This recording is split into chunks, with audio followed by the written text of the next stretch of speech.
Salom do'stlar, men sizlarga hozir bir narsani ko'rsataman. Biz mana uyning ikkinchi etajiga chiqadigan joyiga luk eshik qildik. Mashina podyomligidan foydalanib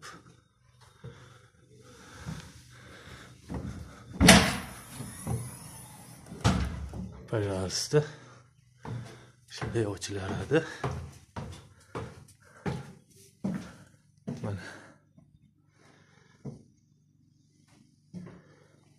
Mana endi bu yopilishi. Mana endi yopiladi. Bu to'liq apshipka bo'lingan yo'q. Bitmamda stopper bo'ladi. Mana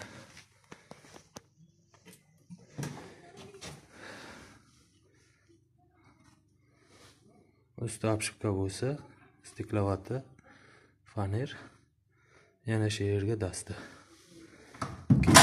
Shunday qo'yib, mana o'zi ochiladi. Yana bemalol tushish mumkin. Tushib qaytishda tortib yopamiz. Mana